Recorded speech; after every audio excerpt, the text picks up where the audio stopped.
Let's go. Hello, everyone. Welcome to the Callison American Corners program. Today, our third session in Adult Speaker Series. We are so excited again to have all of you here. Thank you for joining us today. My name is Sultanat. I'm American Corner Sultan Coordinator, and I will be with you along with my colleague behind the scene, Dosan, who will be serving you as a moderator. Okay, let's see. So, Dosan, could I kindly ask you to share the screen with our presentation?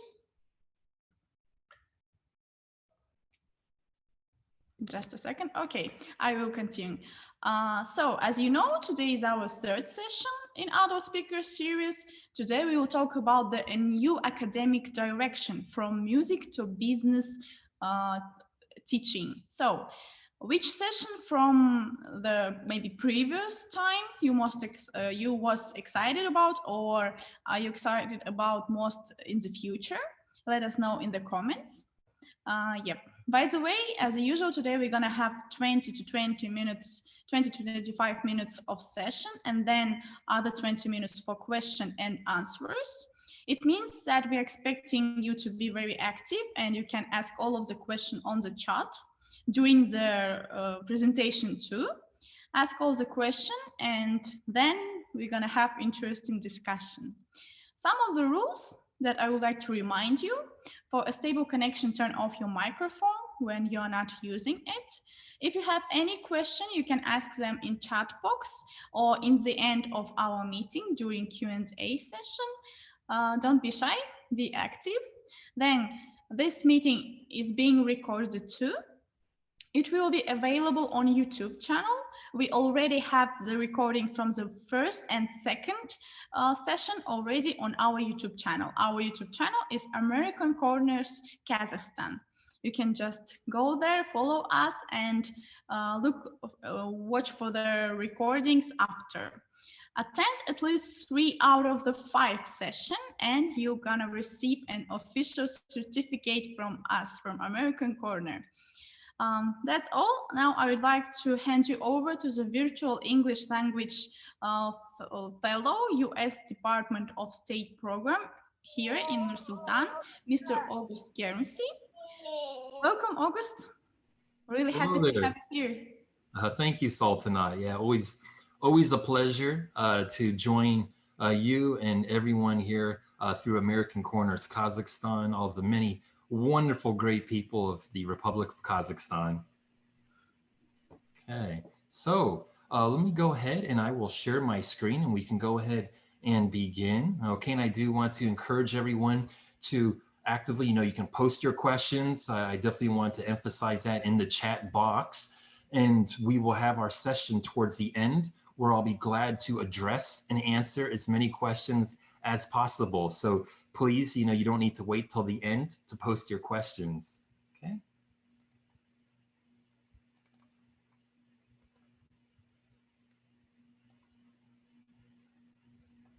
Yep, we can see your presentation. Okay. All right, there we go. So today's presentation, our third session of our adult speaker series here will be a new academic direction from music to business to teaching. Okay, so let's go ahead and begin.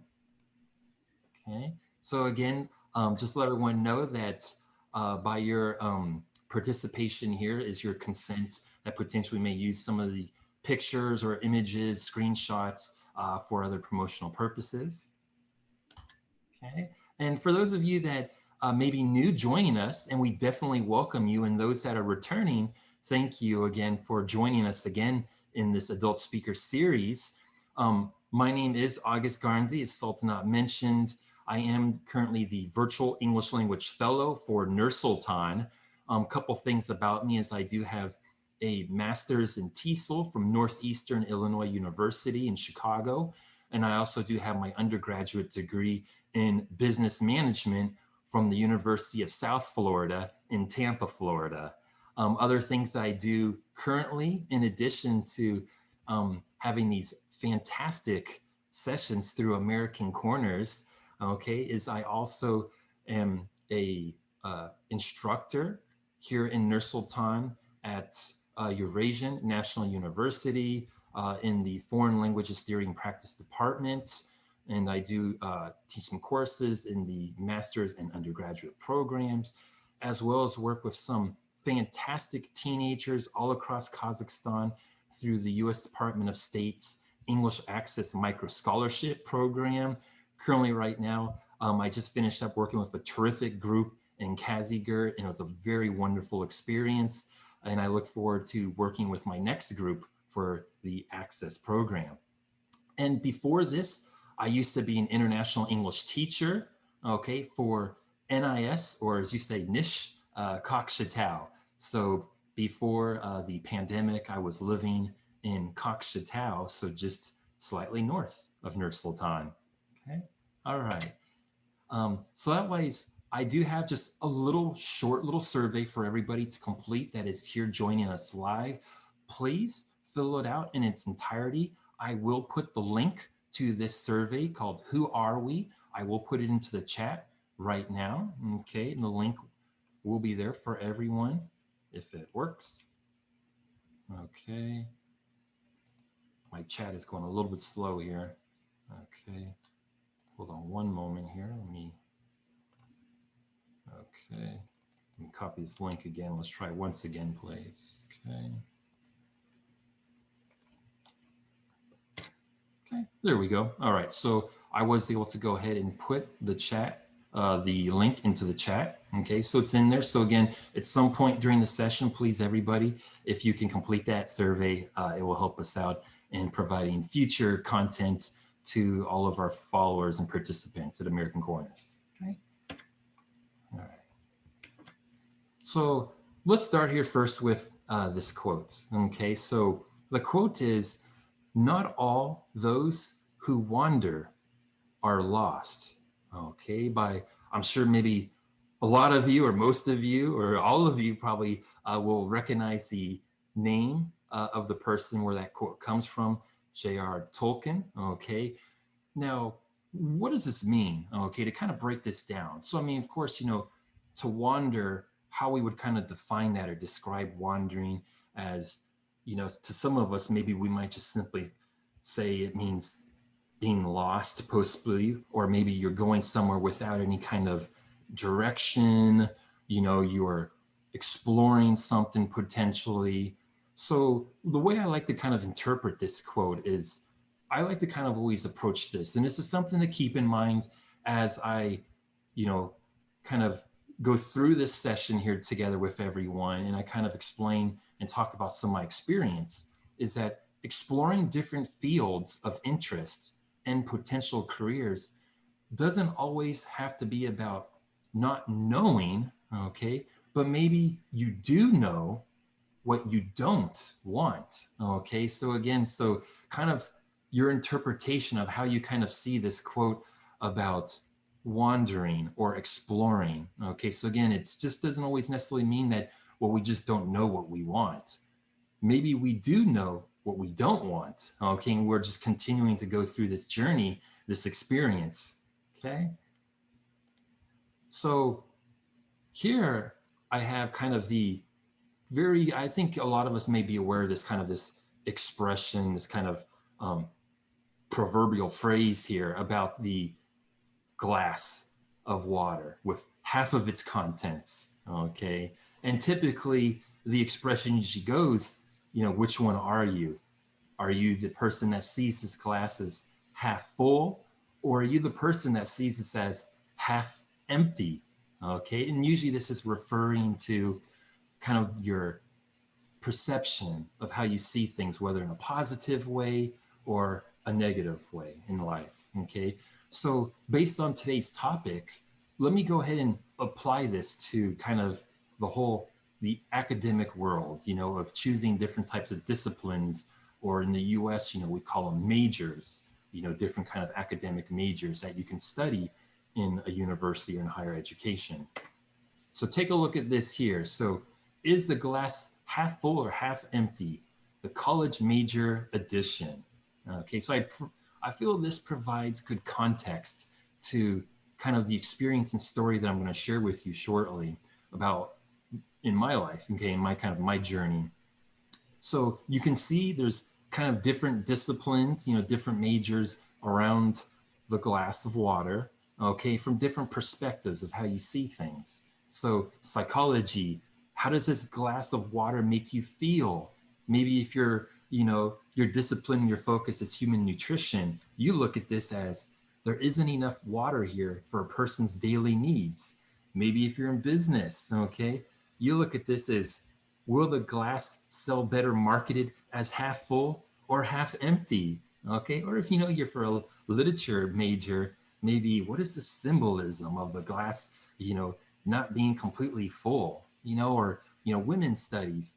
Would you give a man a full glass? Okay, so and you can kind of see some different types of majors and the perception of how you see this glass. Okay, and I think this is kind of a good example because this whole experience about choosing different disciplines, choosing what you want to do academically, whether, currently you are a student right now, you're in an undergraduate program or a master's program, or maybe potentially you're thinking about going back to school, maybe getting, your undergraduate degree or going back to school for a graduate degree, and you're thinking about potentially changing or making choices in your life. Okay, this is all kind of about perspective, and that's what I kind of want to share with you about my experience.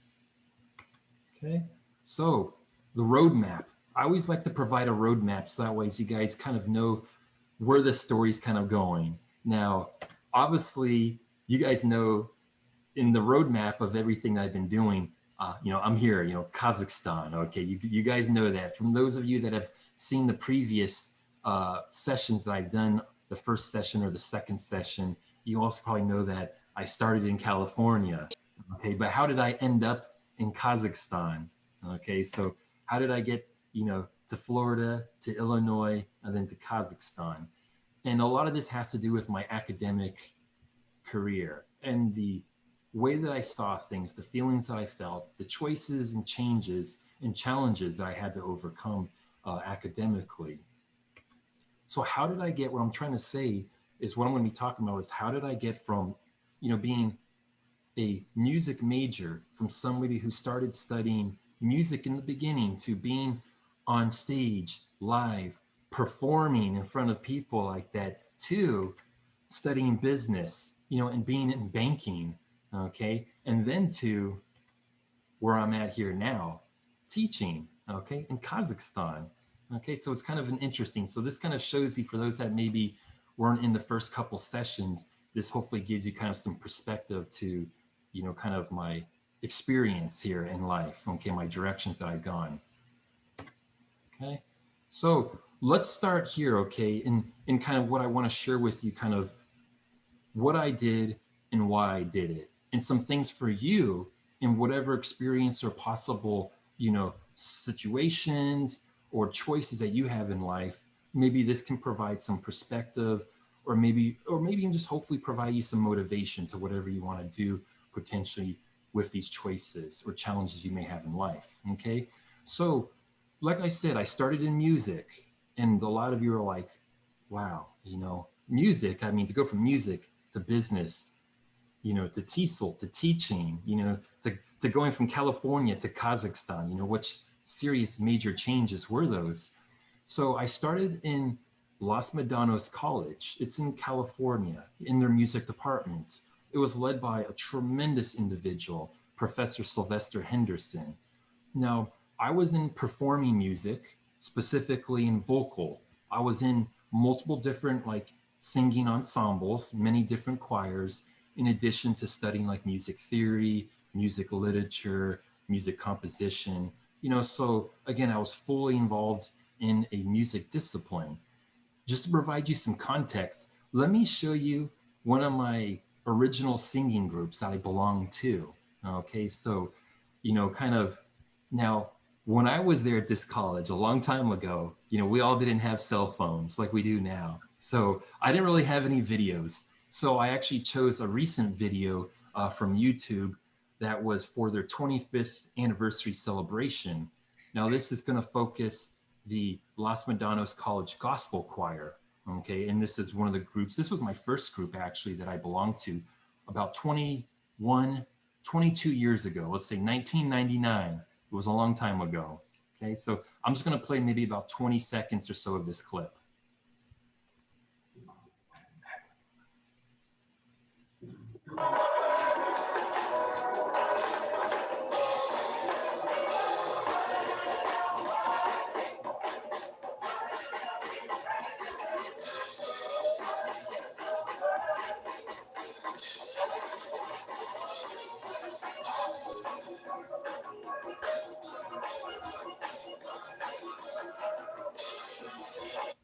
All right. So you probably can kind of get some context here about the transformation kind of that I've gone through going from, performance vocally in music like that singing in a gospel choir, to, here I am now teaching, here with everybody right now in American Corners presenting like this now. Okay. So how did I get from there to there? So let me kind of progress and go forward here. So how do I know what I want? And a lot of you probably are thinking, why?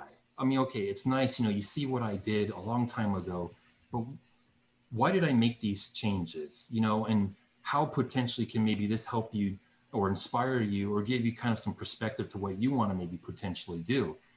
And I had some questions, and I really encourage everyone here, whatever it is, whether it has to do with academic programs to study, or maybe just other things that you want to do in life, potentially other goals, maybe health, weight loss, something that a lot of us, maybe have in our mind.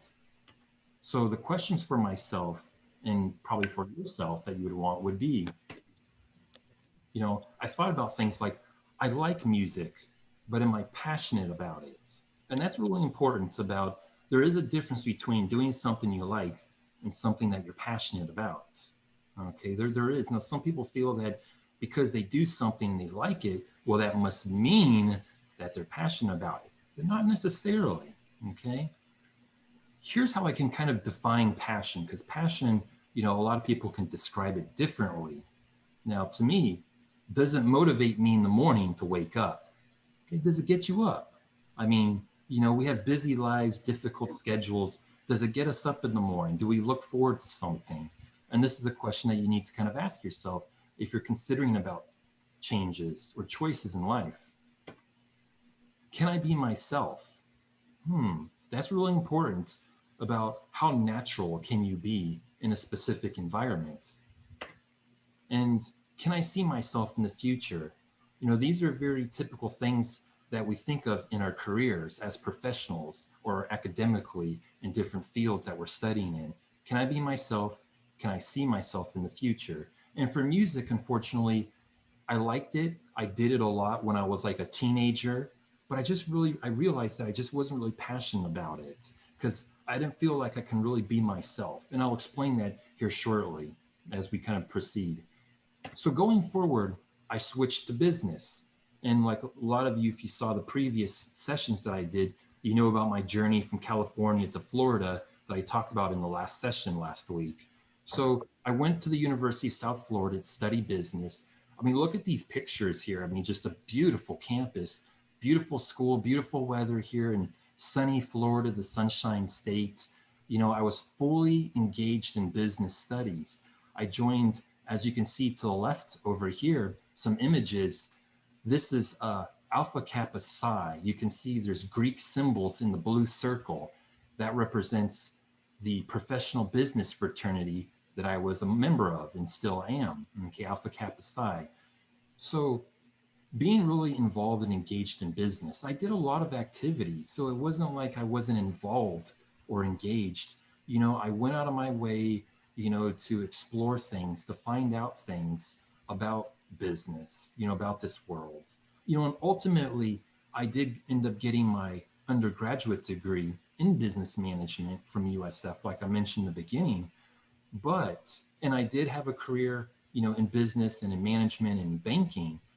But again, there's other things that I need to think about as to why I made this change to switch from music to business and then to now where I'm at. Okay. And so here's some things. there's kind of this big general question that maybe a lot of our participants here have in their mind. Am I going in the right direction? Well, how do I know? Okay, how do I know what's right? You know, is it a left? Is it a right? I don't know. Okay, do I go straight forward? Do I turn around? Okay, so I was thinking these kinds of things, and maybe some of our participants feel the same way. I thought like I wanted to be the boss and make money, right? You know, isn't that what we want? You know, to be the boss and to make money. Okay. Well, we need to think about that. Again, remember, it's not about doing maybe what you like, but it's about what you're being passionate about. I thought about, does corporate success motivate me to wake me up in the morning? Okay, again, going back to that important question about defining passion. Does it get me up in the morning? Does promotions and bonuses, you know, does it motivate me? And I actually, as I explored this, I realized that, you know, these incentives, financial, like money incentives, weren't really strong motivational factors to me in my life, in my career, my academics. I realized that because I wasn't always feeling like I was really interested in what I was doing academically in school. It was cool, and there was a lot of like really influential people. You know, as a business major, there were some very impressive people that I met with these huge, you know, resumes and this huge professional experience, and they said impressive things, you know, but again, maybe it wasn't really motivating me. You know, even in my business fraternity, Alpha Kappa Psi, that I mentioned, I was pulled towards international students in education. And this is kind of key because even while I was a music major, I was always pulled towards international students in the US from various countries around the world. And I was always interested in international education and exchange and this collaboration. Okay. And honestly, out of all the professors from like music and business, and I've had many professors, my strongest collaborative, you know, academic relationship, and this is important, you know, in an academic career, was actually with a visiting foreign professor at the University of South Florida that was actually from China. So, you know, I start thinking about all this, you know, in my mind and like, am I going in the right direction? You know, having a degree in business, being in banking and in management, is this right for me? Okay. Obviously it wasn't because I'm teaching now. Okay. So I changed. So, and another key thing to keep in mind that I want to mention was tutoring. Now, I think maybe even a lot of our participants, you may also do tutoring. I One thing that I've always done seemed to have been tutoring, you know, of various things, language and other types of, you know, skills or subjects. Um, Always as an adult, I've always found myself in a tutoring role, always like informally, not getting paid, you know, just doing it because I liked it. And that was important. And I always thought about this in my mind about the direction I should go in. Look at some of your habits. Think about maybe some small things that you kind of just do for the heck of it, you know, without really like a lot of reason to it in your life. Look to maybe those examples. Okay. So here I am now, you know, switching from music to business, now to teaching. Okay. So I got my master's at Northeastern Illinois University, terrific university there in Chicago, Illinois. And you can see some of the pictures here. You can see from the school campus, you know, looking towards the great center part of the Chicago metropolitan area right there. Beautiful place. I experienced a lot of different things, you know, in my TESOL program, teaching English to speakers of other languages. And, you know, things that it opened me up to was, for instance, the TESOL International Association, which I highly recommend for those that are teachers or aspiring teachers, you know, to get involved in either local or regional or international teacher associations. It had a big influence on me. Being able to be around, as I say, like-minded individuals, I kind of really saw my place and my ability to kind of do something that I really enjoyed and I loved, and I realized something that I'm passionate about. So yes, when I graduated with my master's degree, it was one heck of a celebration here. As you can see, quite a great moment in my life, you know, when I've accomplished and I've made such change and transformation. You know, it's not an easy road to take, but it is something that's very impactful, not just on me, but I think about the impact that I've had on others around the world, you know, because of my choices that I've made in my life and my changes, you know, being proactive and making these changes. And so kind of the quote over here, you know, you can see from this picture, it is a beautiful thing when a career and a passion come together. Okay. And that's true. I've learned it firsthand. So kind of to wrap things up a little bit here, I want to kind of highlight, because maybe you're wondering about, okay, so what kind of gave me the idea, like what clues were there in my life and in all these different experiences? So I got to say here, you know, things that stayed constant over these, you know, 20 years of my life, you know, if I looked in the mirror, you know, who did I see? What did I see if I was looking in the mirror? You know, the path, the road that I took, this journey, the things that were constant, like always there, was a desire to collaborate. Okay, so, and that's important, you know, that desire to collaborate, you know, a willingness to put others first. Okay. Self-satisfaction, providing knowledge to others through sharing. Okay. Being around a diverse group of individuals and embracing that difference, not just like tolerating it, but actually embracing it. Okay. And most all my friends as an adult, honestly, were international students. Okay? And, you know, I always kind of enjoyed learning something new. Okay. So, you know, here's some things, you know, that were always there in my life. And so these are kind of like some of the small things that, you know, we really need to reflect on. Whether you're a teacher and you need to reflect on certain things, you're a student, you're a professional in a different field, whatever you're doing right now, you know, this reflective process is important because we do a lot of things kind of unconsciously, like these habits or characteristics. We pay attention to certain types of other, you know, things that speak louder, that scream at us, you know, these other kind of maybe materialistic type of things. But we need to pay attention to these kind of these other maybe intangible things that, you know, that we can't really feel or touch or see. And so these were the things always in my life as I went from music, you know, to business into teaching, that were always there, that were kind of these clues that kept kind of pushing me towards, you know, there's got to be something else, you know, something that matches something that I'm passionate about in a career. Okay. And my choices academically. So kind of to conclude everything here, you know, looking back in retrospect. So if I look back, you know, if I had like this kind of time machine and I can look back and potentially maybe even go back, you know, so that phrase, you know, in retrospect, we always kind of have this thoughts, you know, to some of us, maybe we might consider, call it like regret, like do you regret certain things? Or if you know, what you know now, if you knew back then, would you do something differently? Okay. I like to call these the what ifs. And believe me, you know, if we're being honest, we all have what ifs. Okay. So we all have these what ifs. Okay. Some of them maybe we like to admit, some of them we don't like to admit. Okay. These kind of these thoughts when we look back. So here's kind of three key things. Okay. That if I was looking back, the what ifs, you know, I think about the first thing. What if I decided to pursue education in California and not music?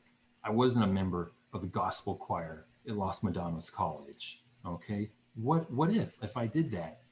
And if I think about that, honestly, I probably wouldn't be where I'm at today, you know, and I'm very happy to be, you know, a part of Kazakhstan and, you know, to be able to get to know the country, the culture, the great people of the Republic of Kazakhstan, to work with everyone, to be able to hope to have an impact and an influence, and for myself to learn things. You know, honestly, if I tried becoming a teacher in California, there's a strong East Asian influence, and many of my friends, you know, were Japanese, and I was studying Japanese language. Most likely, I probably would have ended up in Japan, you know, instead of Kazakhstan, if I pursued education in California instead, you know? The second thing, what about if I decide to pursue education in Florida? What would be the difference? Okay, what if? Probably then again, you know, I would not have made it to Kazakhstan and had certain kind of experiences and exposure to the country that I did in Illinois, that I did in Chicago. Maybe I would have focused more on South America, you know, and people that are, you know, the first, you know, native Spanish speakers, you know, from South and Central America. And I would have focused on that bilingual education there in Florida. Okay. And the third what if I chose, you know, not to go back for my master's? For those of you that are wondering, should I go back for that graduate degree? Okay. If I didn't, honestly, I would not have met certain individuals that would have, you know, helped open doors to me and showed me, you know, I had a very close friend in my master's program who was from Kazakhstan, and she was an international student in Chicago. And, you know, because of her, she really helped to introduce Kazakhstan to me. I didn't know really much about Kazakhstan before, like a lot of other Americans. And it was a very influential experience that has brought me to this moment in life right now, to where here I am speaking to all of you through American Corners, Kazakhstan. Okay. So again, so those are things for you to think about. So again, so thank you, you know, everybody for your time, you know, and listening to that. And again, you can reach out to me, you know, via email. I'm on Instagram as well. Feel free, you know, if you have other questions that maybe you're shy to ask, or other kind of follow-up questions that you may think of later on, I'm more than happy to try to answer those questions for you. I will have an exit ticket for some feedback for everybody here. So while we're doing the Q&A and while I'm able to answer questions for everybody, I'm going to put this link into the chat. And if you can kind of provide some feedback, that will really help us out going forward. Okay, so I'll put that into the chat. So now it's going to be time for Q&A. Okay, so I look forward to everybody's questions, and hopefully I can provide you a good response or something that can help you along in your journey and choices in life. Okay, so I'll turn it over to you, Saltanat. Yep, thank you, August. I agree with the comments below. Thank you very much for your inspiring story. Everything is done for the best. I mean, that's cool that now we're having you here as a teacher. Thank you for, I think all of us was motivated by your words.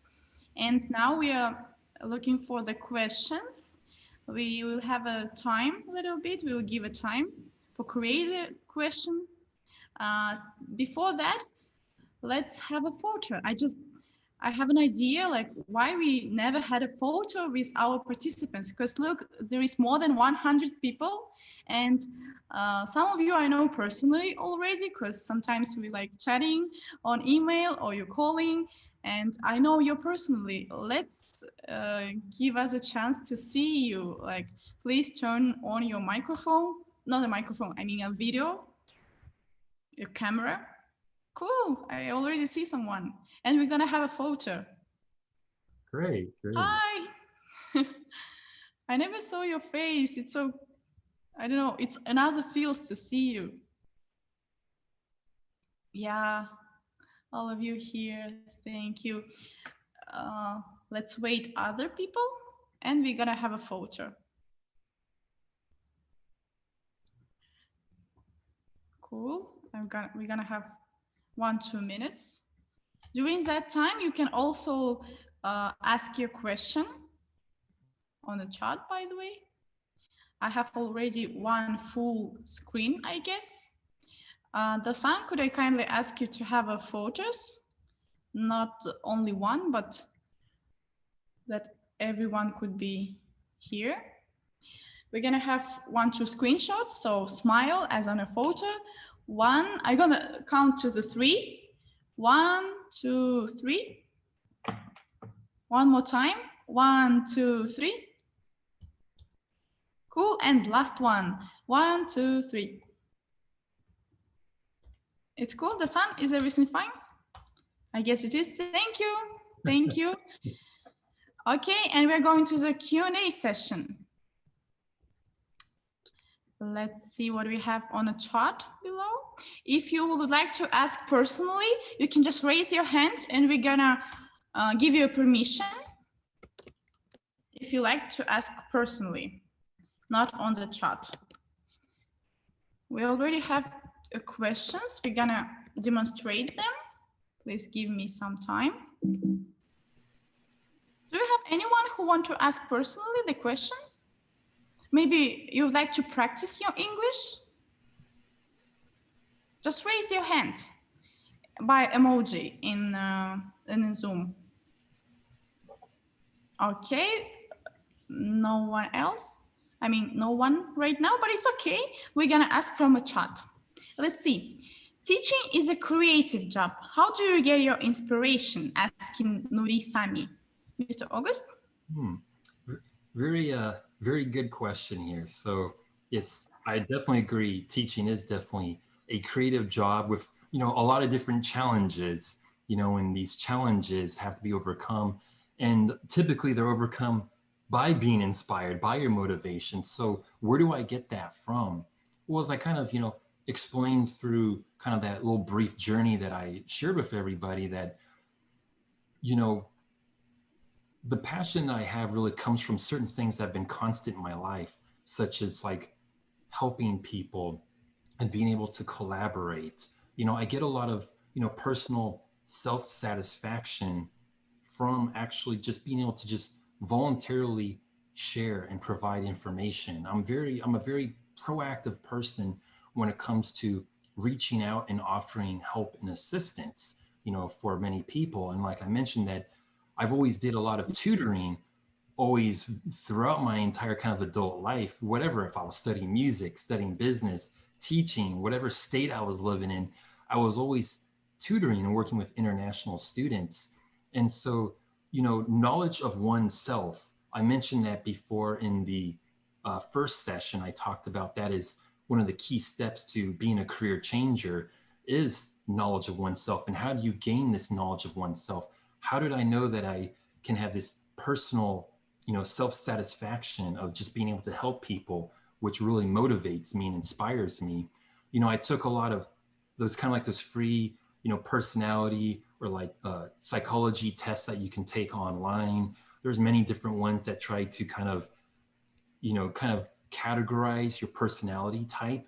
And if you haven't done those before, they were very helpful to me. And there's a lot of good free ones that you can do that take no cost, and they take maybe like 5 or 10 minutes of your time to kind of go through and answer them truthfully so you get an accurate answer. But those things help me to know better myself, and knowing myself is where that inspiration, motivation comes from, and that self-satisfaction of helping people, sharing with others, and collaborating and working with, people from different places is what kind of gets me up in the morning. And that's what inspires me to have this creative teaching job.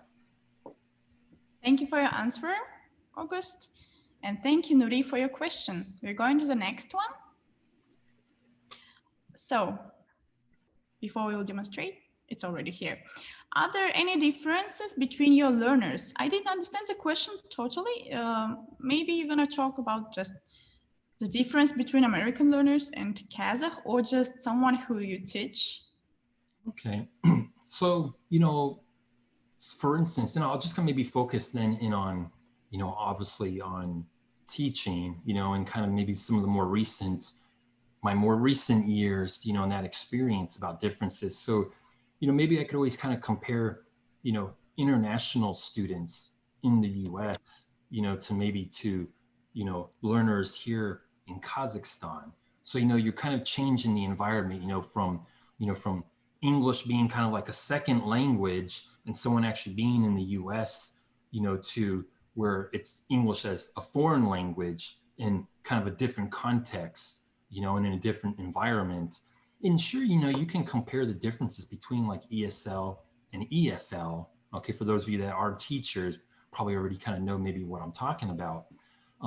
But comparing these learners, my learners that I had like in Chicago, a lot of them were very kind of career focused. A lot of them had kind of these aspirations to potentially do additional things in the US, and they kind of, maybe a lot of them had kind of an idea, but some of them didn't have an idea, and then in Kazakhstan, I've worked with a wide range age group of learners, In the US, I focus pretty much on adults, but in Kazakhstan, I've had experience, with grades from grade 6 on up through adults, so to me, it's kind of hard to compare because I've had such a different experience in the age range of people in Kazakhstan. Okay, so kind of hard to compare, but the first thing would be, that in Kazakhstan, there's a lot of exploration and people are trying to find out about opportunities. Maybe they don't have necessarily a path in front of them that they know for certain, and they're trying to find out that path. So in Kazakhstan, my learners, I try to help them to know about opportunities, say through like, the US Department of State and some of the kind of exchange programs and partnerships that are available to you, as teachers or even for professionals. Okay, there's many of them that you can find out more by visiting the US Embassy Kazakhstan, their website, and you can find out about all these great opportunities for you. Hopefully that answered your question. I don't know, maybe it did. Yeah, thank you, August. Ludmila, could you please clarify in the comments, is it did you get your answer, or maybe you mean something else? Thank you. And the next question is, I like this question. How can we improve our teaching skills? Asking Gulbanu.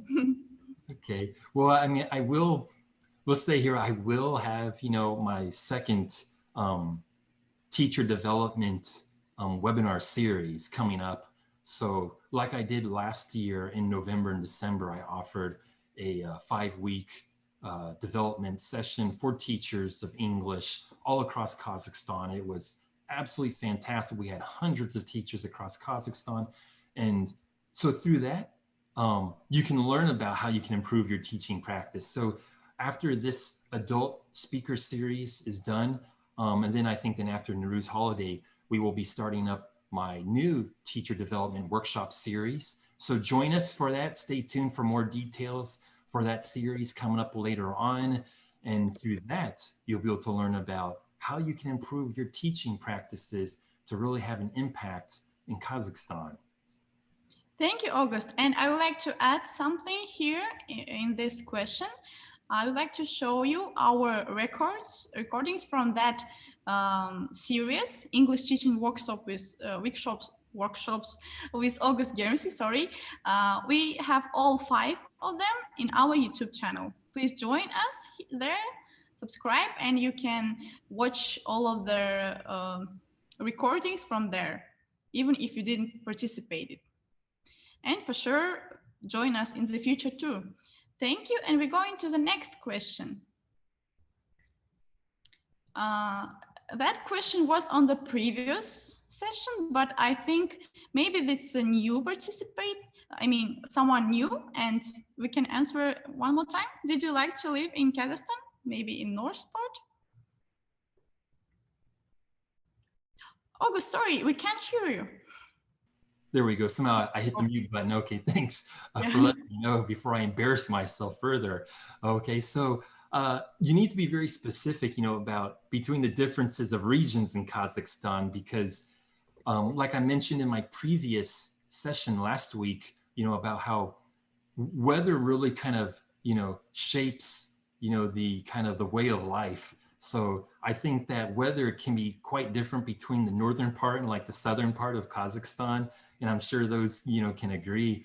So specifically speaking to my experience living in North Kazakhstan, there in Kokshetau, now because I'd been living in Chicago before coming to Kazakhstan, I was already kind of used to, kind of more colder winters, to where there is a fair amount of snow.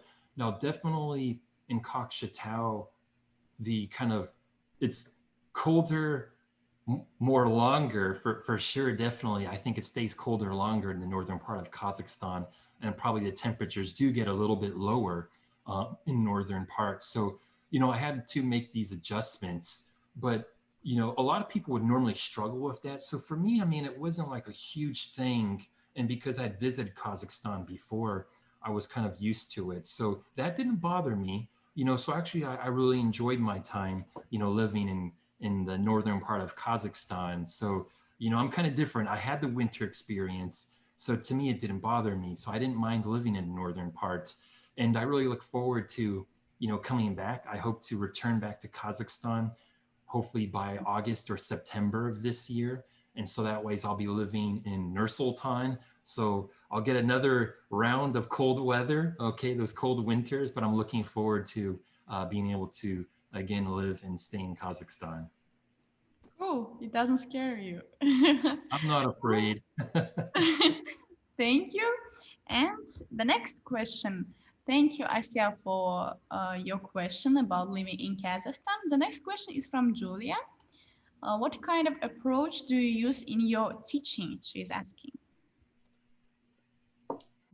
Well, this is a good question. So, I mean, if I always had to kind of focus in on certain types of, this is like approaches, but one of the main things is always to try to create active learning.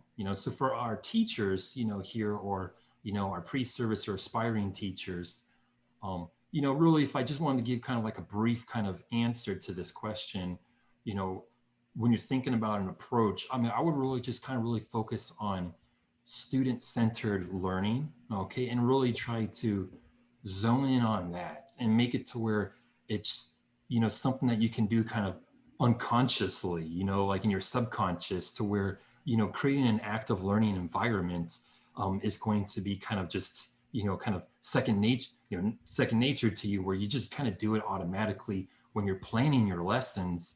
And, and there's other things, for like inquiry-based approaches, and definitely trying to engage and challenge cognitive skills for learners is very important as well. So my approach always definitely focuses on, active learning and trying to provide a wide range of, different types of critical thinking skills. Okay, thank you. Thank you, August. We're going to the next question, please. I find this question not an extraordinary, but unusual. How do you think? Can you be a great teacher if you are an introvert? Okay, great question. Because I got to be honest with everybody.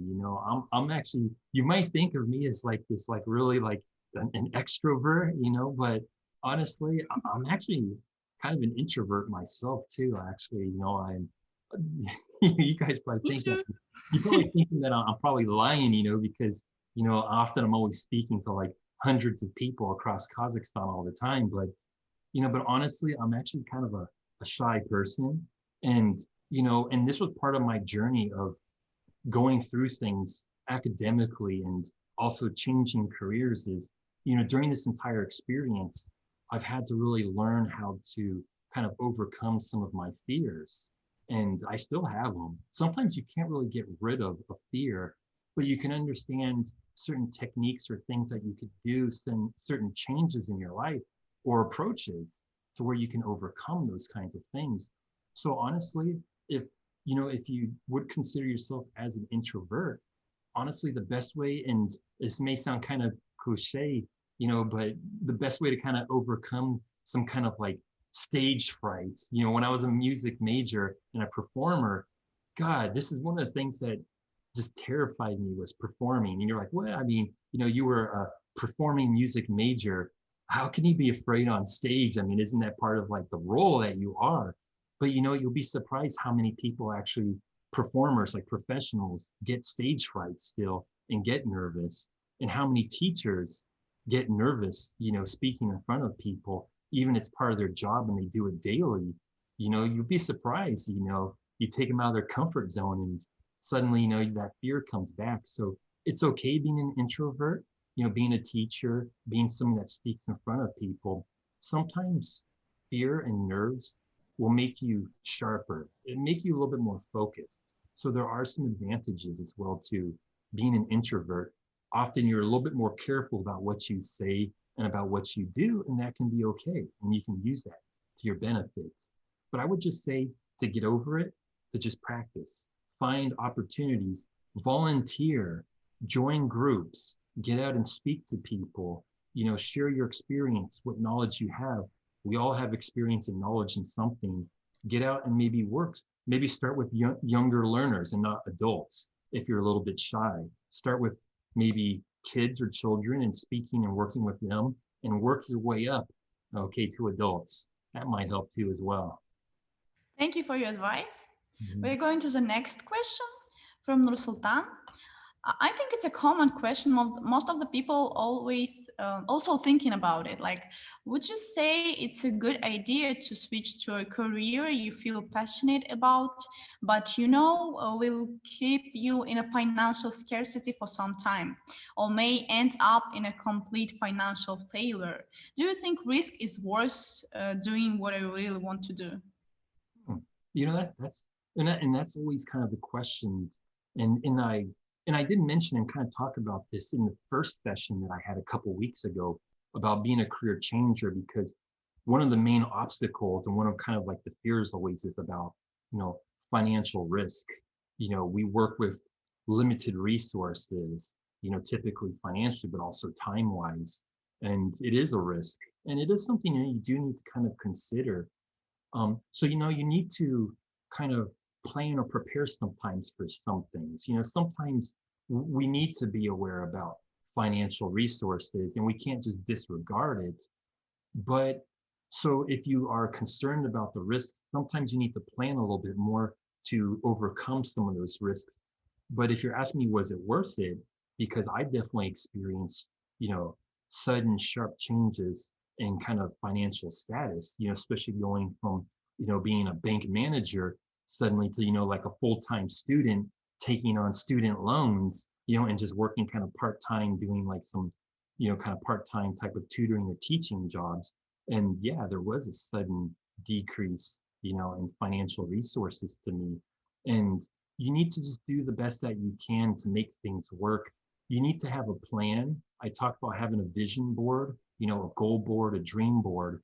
And if you have that good plan and you kind of know what you want and what you do, and it can be measurable, you know, because obviously you can't risk financially forever, you know, but if there's a short period of time or a certain specific period of time that you know you need to make do, you need to kind of overcome maybe some financial hardship, because you know, say in 1 year from now or 2 years from now, your situation will change because you'll achieve your goal. And that's kind of what I did. So was it worth it? Yeah, it was definitely, you know, the kind of like a couple of years, a period of time of some kind of financial hardship for me. Sure, it was worth it.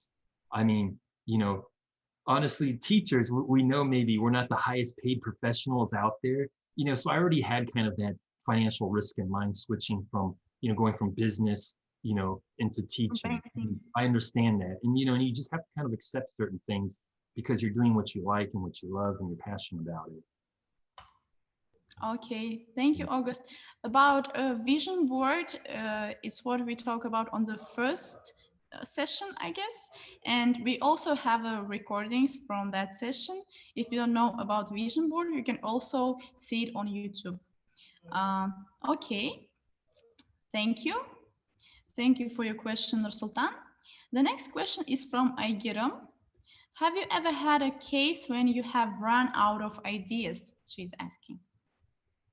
Wow. You know, you're trying to be innovative, you know, and kind of sustain innovation and creativity. It's difficult and it's not easy. I couldn't really say a proven way to do this because for all of us, it's kind of different. Do I run out of ideas? Sure. I mean, look at how many, you know, the times I've changed my academic pathway, you know, so obviously, you know, you get to certain points and you may run out of ideas, especially when you change. But what did I do to kind of generate new ideas to get to where I'm at now? I mean, the vision board helps me, you know, to kind of visualize new ways of doing things. You know, I can kind of see the creativity in these pathways in front of me. And it really helped me out to be able to focus in on exploring new creative ways to accomplish my goals. Now, as a teacher, how do I kind of come up with new creative ways? Maybe those that are teachers are wondering. Well, teacher to teacher engagements. We are our own greatest resources, you know, your peers, your colleagues, you know, your network. And that's the importance of networking too. And that's one of the reasons why I'm a teacher and I'm not a banker, because what I do, I get to work with others more. It's part of my job versus as a banker, it was more about me, myself. the focus was on me, you know. So how do I always come up with new ideas when it's just only about me? So again, you know, you need to look to your network and engage in your peers and your colleagues and your friends and your family members, you know, and then you'll find out new ideas through them, because we don't have all the answers ourselves. Yep. Thank you for your answer. And I think the next question will be last. Let's see. Have you ever had a burnout in your teaching practice? And if yes, what did you do to overcome it? Well, it's a really good question. I think, yeah, good question to end on here, to kind of keep my response and answer kind of short. So burnout, I mean, to me, burnout is something that all professionals can experience. Now, a lot of times in teaching, we definitely always kind of, it's a point of emphasis. And especially, I know, you know, in Kazakhstan, teachers, you know, you work long hours and there's a lot of responsibilities. And I know many of my colleagues, you know, often they feel kind of, you know, overwhelmed. You know, there's a lot of responsibility on teachers in Kazakhstan. But let me kind of maybe go back a little bit in my career, because, you know, I've always been trying to be proactive as a teacher. And I mean, you can look at my progression. So I haven't really experienced burnout as a teacher, but I definitely experienced burnout in banking as a professional like that. And that's one of the reasons why, you know, I changed my career, was because of burnouts. And so I have experienced it. And what did I do? Well, vision board, okay, goal board, dream board. Okay, so, you know, that's how you can kind of visualize what can you do? How can you be creative? What else is there out there for you? And through that, you can start to explore different opportunities and things in life. Now, again, teacher to teacher engagement is probably my best recommendation. If you're talking specifically about burnout as a teacher, I say engage your colleagues, engage your peers, and through that is where you can kind of overcome burnout. Maybe potentially even thinking about stepping aside and participating in an exchange program as a teacher. There's a lot of opportunities through the US Department of State for exchange programs as a teacher. Okay, if you're an experienced teacher, that could be an opportunity for you. That might help you kind of overcome your burnout by getting into a different environment temporarily and then coming back to your environment with new updated skills. Thank you, August. And I see user Julia, who she is raising her hand, and as she's the only who raised her hand, I would like to give her like 1 minute or something around and give her permission. Okay. Could you please? Yep, I can. Thank you. We already can hear you. Hi, Julia. Hello. I'm glad to ask August a question personally. And the question is, you're the teacher of foreigners. You teach foreigners, you teach English language to foreigners. And I wonder if you ever had an experience to teach a person who doesn't even know a word in English. Thank you, Julia. Yeah, thank you, Julia. That's a really good question. You know, how do you approach a beginner? Well, let's just call them a beginner. Okay, so how do you approach that kind of situation? Now, for me, I had an experience in my teacher training. Okay, I completed the CELTA program back in Chicago. Maybe for those our teachers know the CELTA program.